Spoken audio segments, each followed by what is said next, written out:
दोस्तों नमस्कार, जय हिंद। दोस्तों सुप्रीम कोर्ट ने मोदी सरनेम वाली टिप्पणी पर मानहानि मामले में राहुल की सज़ा पर रोक लगाई है। ये खबर सभी अखबारों ने अपने फ्रंट पेज पर दी हुई है, चाहे हिंदू हो, चाहे इंडियन एक्सप्रेस हो, दैनिक जागरण हो, हर अखबार ने दी हुई है। बहुत ही इंपॉर्टेंट खबर है। उस आदेश में एलएस में उनकी वापसी का मतलब लोकसभा में उनकी वापसी का मार्ग प्रशस्त किया है और पीठ का कहना है कि अगर उन्हें एक भी दिन कम सज़ा सुनाई गई होती तो वो अयोग्य नहीं ठहराए जाते। चलिए इसी केस को थोड़ा सा डिटेल में देखते हैं। सूरत की ट्रायल कोर्ट ने कांग्रेस नेता राहुल गांधी को 2 साल की अधिकतम सजा देने का कारण नहीं बताया, ऐसा सुप्रीम कोर्ट ने कहा और ये टिप्पणी दी कि आपराधिक मानहानि मामले में उनकी सजा पर इसलिए रोक लगाई जा रही है क्योंकि उन्होंने अधिकतम सजा देने का कारण नहीं बताया है।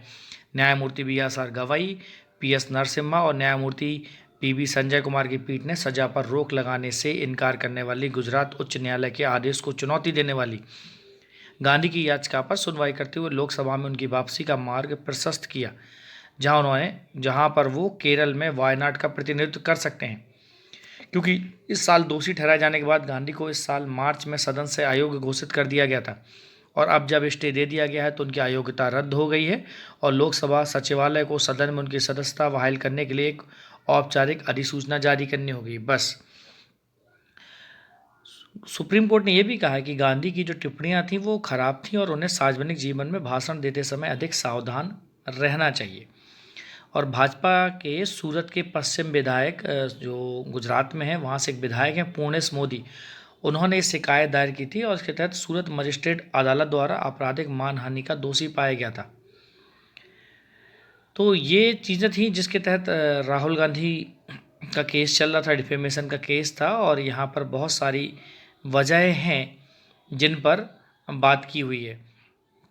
उसमें जो सबसे इम्पोर्टेंट बात है कि ध्यान दिया जाना चाहिए कि जो ट्रायल जज थे उनके द्वारा जो लगाई गई 2 साल की अधिकतम सज़ा है उसके कारण ही लोक प्रतिनिधित्व अधिनियम की धारा 1950 में एक धारा है, धारा 8, और उसकी एक उपधारा है 3। उसमें प्रावधान है कि अगर सज़ा एक भी दिन कम होती तो अधिनियम की धारा 8 की उपधारा 3 के प्रोविज़न लागू नहीं होते, ऐसा सुप्रीम कोर्ट ने कहा।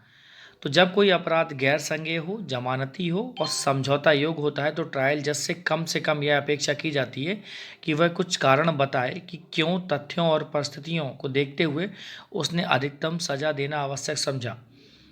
और 2 साल यह देखते हुए कि अपीलीय न्यायालय और उच्च न्यायालय ने 2 सदी पर रोक लगाने के आवेदन को खारिज करते समय बड़े पैमाने पर बहुत सारे पन्ने जरूर लिखे, लेकिन इन पन्नों में उन आदेशों के कारणों को छुआ तक नहीं गया। ये नहीं बताएगा कि कारण क्या थे कि 2 साल की अधिकतम सज़ा वहाँ पर दी गई है। तो ये बात है कि पूर्णेश मोदी की ओर से जो वरिष्ठ वकील थे महेश जेठमलानी और राहुल गांधी की तरफ से जो वकील थे वो अभिषेक मनु सिंह भी थे। तो इस तरह से ट्रायल कोर्ट ने कई सारी चीज़ें रखी, कई सारी चीज़ों की बात की और अब चूँकि राहुल गांधी के लिए बड़ा इम्पोर्टेंट होने वाला है 2 तारीखें, 8 तारीख और 10 तारीख। 8 तारीख को संसद में एक अविश्वास प्रस्ताव रखा जा रहा है जिसके तहत हो सकता है कि कुछ चर्चाएं होंगी कुछ चीज़ों पर, जहाँ पर जो सबसे बड़ी उम्मीद जताई जा रही है कि मणिपुर के विषय में चर्चा होगी कि वहाँ पर राहुल गांधी को देखते हैं क्या होता है। और 10 तारीख को जब मोदी जी जवाब देंगे तो 8 तारीख को राहुल गांधी मोदी जी से कुछ क्वेश्चन पूछ सकते हैं और 10 तारीख को मोदी जी कुछ जवाब अपने सुनाएंगे। देखते हैं कि उसमें क्या होता है। तो ये कुछ केस था जिसके तहत ये प्रोविजंस थे और इंडियन एक्सप्रेस, द हिंदू ने इस न्यूज़ को प्रमुखता से छापा है। चलिए और देखते हैं इसमें क्या संभावनाएं निकल के आती हैं।